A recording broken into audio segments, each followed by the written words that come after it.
Bienvenido a un nuevo programa de Sesión Discontinua. Estamos con Koldo Serra. Koldo Serra, aparte de director de La Casa de Papel, tiene una larga trayectoria y una filmografía en cine y televisión muy interesante. Y vamos a hacerle unas cuantas preguntas. Koldo, estamos encantados de que estés aquí con nosotros. El placer es mío, que estoy encantado de estar aquí en Úbeda en el Cinefan, que el año pasado me quedé con ganas de venir, estaba invitado y no pude, y este año aquí estoy. Perfecto. Vamos a empezar a hablar un poquito de tu inicio y de esa época de cortometrajes con Amor de Madre, El Tren de la Bruja. Cuéntame esa etapa tuya. Bueno, pues como muchos directores, pues eso, uno cuando empieza a lo que llegas a rodar cortometrajes, incluso antes de Amor de Madre yo rodé 2 cortometrajes gore, que se llamaban Fotomatón y Fotomatón 2, una secuela con Borja Crespo de protagonista. Y luego, El gran Borja. El gran Borja Crespo. Y luego sí que es cierto que el Amor de Madre fue el primer corto, llamémosle serio, rodado en 35 milímetros en cine, que pues, te iba a decir que costó 2 millones de pesetas en la época, y claro, no teníamos ese dinero, lo dirigí con Gorka Vázquez, un compañero de la universidad, y claro, te buscabas el dinero, o sea, las castañas donde pudiera ser. Entonces, un padre te ponía algo de pasta, el ayuntamiento de turno te ponía otro poquito de pasta, y al final ibas como juntando el dinero para poder rodar, pero yo lo recuerdo con mucho cariño. Fue una época muy dura. El Tren de la Bruja, lo mismo, El Tren de la Bruja, que lo he comentado con unos compañeros vuestros, El Tren de la Bruja no se suele saber, pero cuando llegamos a Madrid, toda esta generación, pues Borja Coveaga, Nacho Vigalondo, Borja Crespo, todos, nuestra idea para intentar hacer una película, como nadie quería producirnos nada, se nos ocurrió hacer una película de terror que se llamaba Historias Horripilantes y que era una antología, lo Creepshow, con 4 películas de terror, 4 cortos, 4 segmentos, y mi segmento era El Tren de la Bruja. Entonces, El Tren de la Bruja estaba escrito como segmento para esa película, la película se cayó, obviamente, y la idea original era de Nacho Vigalondo y el guión original, y decidí rodarlo como cortometraje, y lo mismo, pues a buscar dinero, al final conseguimos la pasta y lo rodamos también, pues eso, cronológicamente, que he comentado antes que nunca había rodado nada cronológicamente hasta 70 Bin Ladens, mentira, El Tren de la Bruja lo rodamos también en progresión porque podíamos, porque era solo un actor, una voz en off y un solo decorado. Y como digo, bueno, pues creo que son épocas en las que son necesarias. O sea, al final, como director, por un lado, aprendes, obviamente, rodando, no te queda otra, y si no puedes rodar cosas grandes, pues rodas cosas pequeñas. Y luego, por otro lado, El Tren de la Bruja me abrió las puertas, por ejemplo, a llegar a actores.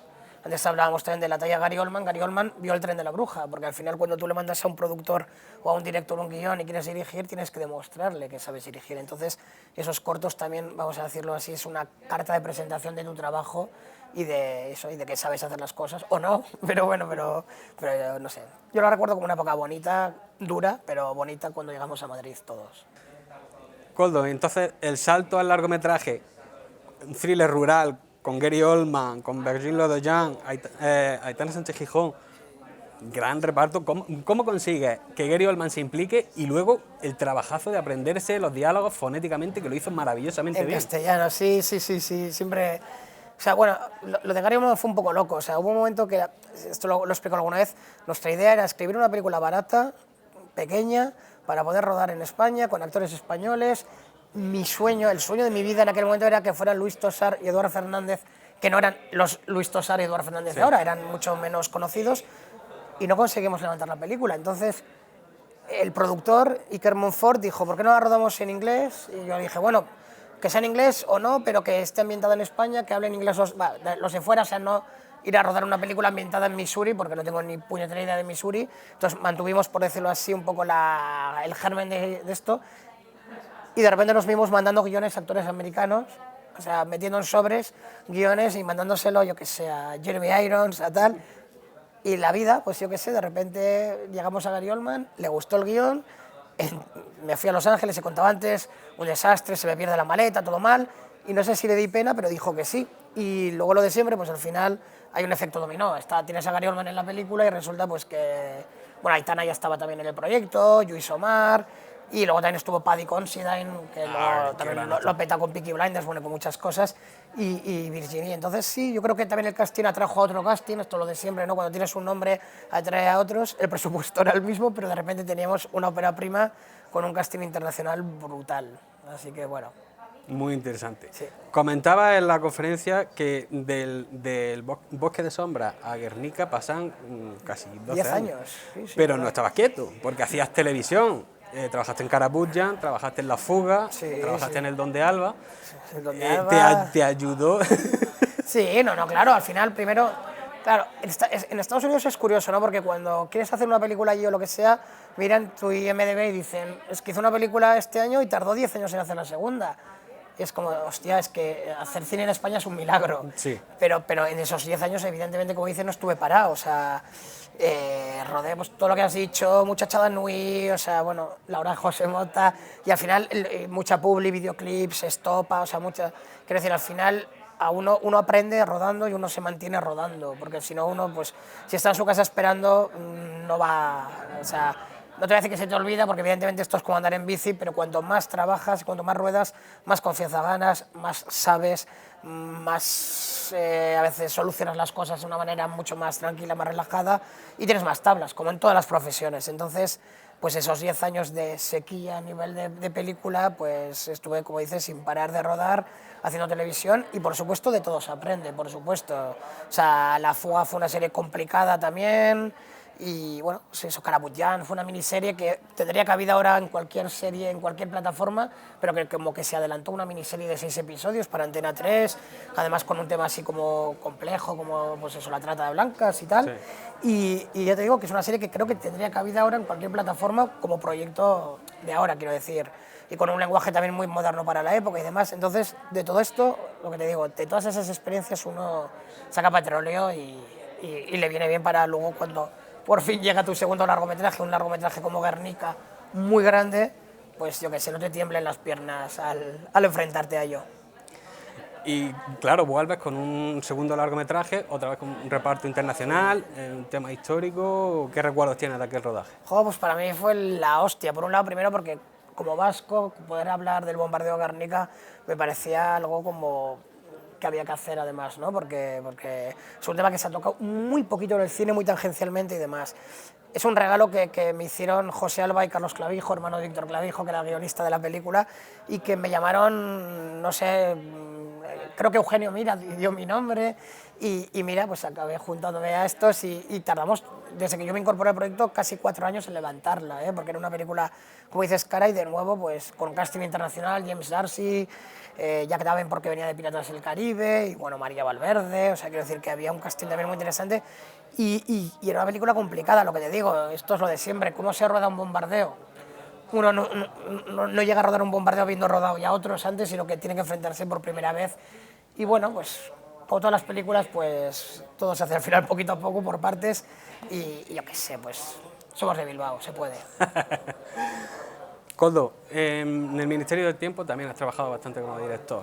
¿Qué tal esos guiones de Javier Olivares tan rocambolescos y tan geniales? ¿Qué tal? A mí me encanta el Ministerio del Tiempo, lo decía también antes, lo que se decía, es que cada capítulo es una película diferente, y además eso, cada capítulo o tiene una estructura diferente, o lo que hay un entuerto con los personajes, o sea, quiero decir, y por otro lado, además, aprendes la hostia de historia, porque a uno le gusta la historia, pero tampoco es que uno se sabe, pues, de todos los personajes históricos, obviamente, y menos a veces de nuestro propio país, ¿no? Porque hay veces que estudias otras cosas y resulta que de lo que menos conoces es del país en el que vives. Y gracias al Ministerio, pues es como que te metes de lleno en aventuras, como digo, cada una diferente de la anterior, aunque haya una trama horizontal con las patrullas y demás, pero joder, que como director es muy goloso, es muy divertido, y encima, pues eso, yo era fan también de la serie.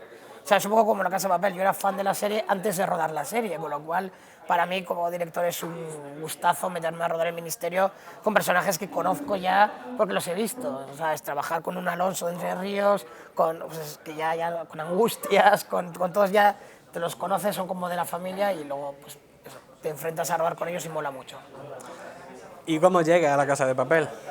Como llego a La Casa de Papel, pues como digo, Jesús Colmenar, director de La Casa de Papel, y Miguel Moedo, que es como el director de foto y creador de la imagen de la casa y de Vis a Vis, por ejemplo, me llamaron ya para currar en las 2 primeras temporadas, pero como comentaba antes, me pillaron rodando El Ministerio del Tiempo y rodando 70 Bin Ladens, con lo cual tuve que decir muy a mi pesar que no, y decía, bueno, ya no me van a llamar nunca más, ya les he dicho 2 veces que no, ya, ¿por qué me van a...? Y de repente, encima la serie se convirtió en un éxito y me llamaron para incorporarme al equipo de directores en la 3ª, 4ª y 5ª al final, y ha sido la hostia, claro, ha sido con la presión esa ya de saber que estás enfrentándote a algo que ya es un fenómeno A nivel mundial, claro. a nivel mundial, pero por otro lado también con esa ilusión de estar metido en algo que sabes que lo va a ver todo el mundo, ¿no? Porque hay veces que ruedas cosas y no sabes ni si van a tener repercusión, si no las va a ver nadie, que al final hacemos las cosas para que se vean. Claro. Al final hacemos el trabajo para el espectador, para el público, y en este caso pues ya entrabas en un sitio sobre seguro,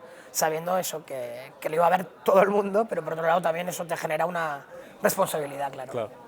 Y tú, Koldo, como director y estando detrás de las cámaras, notaste, supongo, el salto a Netflix, porque claro, la inversión Sí. luego, lo que era la producción era a un nivel mucho más grande. Hombre, yo de verdad siempre digo que yo creo que, no sé, o igual sí, igual me equivoco, pero creo que en mi vida me voy a encontrar en otra producción como esta. O sea, no sé si Miguel era el que decía, estamos en la Champions League de las series, ¿no? Entonces, es cierto que además Netflix ha cuidado mucho La Casa de Papel, porque obviamente les gusta y creo que eso se nota. Entonces, hemos tenido medios, hemos tenido dinero, hemos tenido tiempo, que normalmente cuando ruedas series lo que nunca tienes es tiempo. Entonces, el dinero es tiempo, al final, y en este sentido creo que es digno de alabar que en este caso una plataforma como Netflix haya entendido que hay que darle el tiempo necesario a cada capítulo y los medios necesarios, con lo cual, antes lo comentaba, puedes escribir la locura que se te pase por la cabeza, que se puede hacer. Sí. O sea, con tiempo y dinero se puede hacer. Y entonces, cosas que en otras, yo qué sé, si fueran proyectos míos, yo no habría escrito, me habría autocensurado porque estás loco, ¿cómo vas a escribir? Esto es imposible, rodar.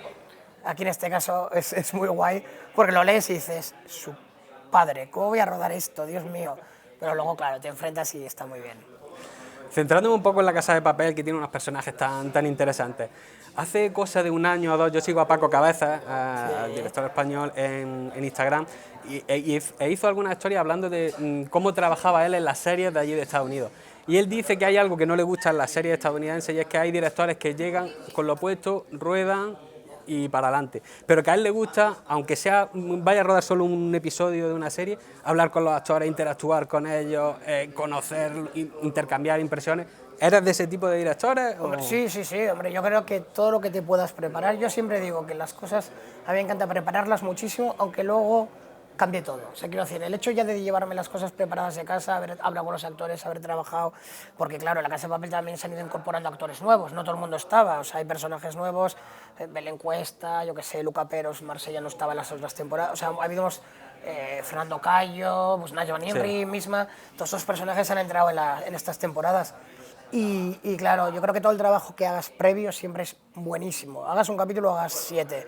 Al final, todo lo que puedas preparar las cosas es una cosa que creo que se nota, que de nuevo es tiempo y que encima te da de verdad esa libertad de poder cambiarlas. O sea, si yo voy con mi trabajo de casa hecho y llego al set y veo que hay algo que funciona mejor, puedo cambiarlo y puedo cambiarlo con la tranquilidad de saber que ya he pasado antes por este sitio y ya lo he pensado, lo he repensado y sé dónde quiero llegar, pero con lo que me aportan los actores o con lo que me ha dicho tal, no sé qué, lo vamos a cambiar un poco, lo vamos a cambiar mucho, pero la esencia está ahí porque ya lo he trabajado antes. Y eso creo que es muy importante. O sea, a mí me gusta llevar los deberes hechos, admiro a los que llegan allí y pim pam, o sea, admiro porque yo no tengo esa capacidad, pero a mí todo lo que pueda trabajar antes, todo, desde hablar con actores hasta planificar todo y dibujarlo, me gusta hacerlo. Genial. Koldo, háblame un poquito de 70 Bin Laden, porque yo sé que es un proyecto al que le tienes mucho cariño. ¿Estaba Alex por ahí, de productor, Alex de la Iglesia? Sí, estaba de coproductor Carolina Bank y Alex de la Iglesia. Sí. Además que Alex yo creo que está teniendo un olfato muy refinado para producir películas, porque por ejemplo Errementari es otra pelíula a mí que la me de Paul, fascina. Pues la nueva película de Paul Urquijo también la producen Alex y Carolina y están ahí muy pronto. Deseando estamos de verla. Sí. Háblame un poquito de aquel proyecto. Pues 70 Bin Laden es una película que tardé 10 años en hacer. O sea, 70 Bin Laden estaba mucho antes que Guernica en mi vida.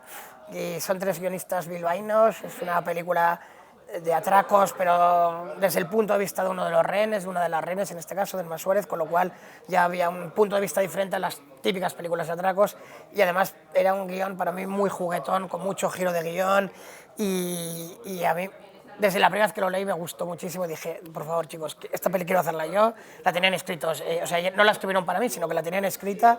Y obviamente luego aporté un poco de mi imaginario, de mis 70s, de mi estética, de tal cual. Hay evidentemente libertad total, consensuada con ellos, por supuesto, pero sí, parecía una película que podía haber escrito yo con alguien o que podía haber surgido, pues como dices tú, que era muy mía, siendo de ellos. Y pues eso, estuvimos muchos años preparándola, escribiéndola, reescribiéndola, trabajando. O sea, yo la tenía ultra pensada hasta el punto de que cuando por fin se hizo 10 años después, ya no te voy a decir que fue un paseo ni mucho menos, pero que la tenía ultra trabajadísima, ya, o sea, la tenía ultra imaginada, ultra pensada y demás, con lo cual, pues gracias a Guernica se precipita y en un año y medio después de Guernica se rueda 70 Vilades, con lo cual, lo que te digo, la tenía tan interiorizada ya que me la sabía de memoria, entonces fue un proceso relativamente tranquilo, el rodaje y el prepararla. Perfecto.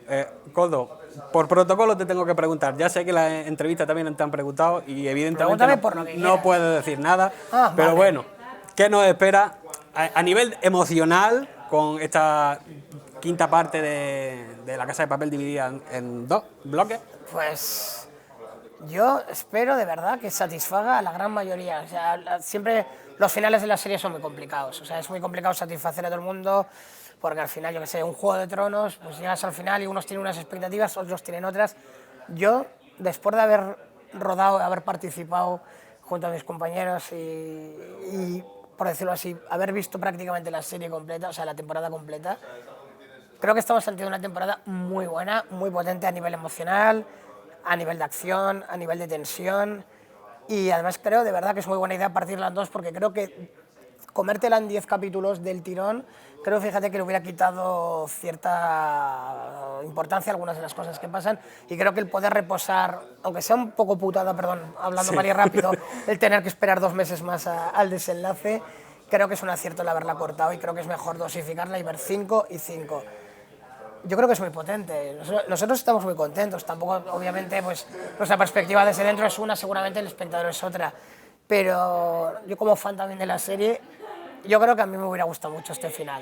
No puedo contar más, pero creo que está muy bien. Perfecto, Koldo. Te agradecemos mucho que hayas estado aquí con nosotros, a vosotros, pasando este ratito. Encantado. Nos despedimos de este programa de Sesión Discontinua. Recordad que podéis suscribiros a nuestro canal de YouTube, Twitter, Instagram y nos vemos en el siguiente programa. Hasta luego.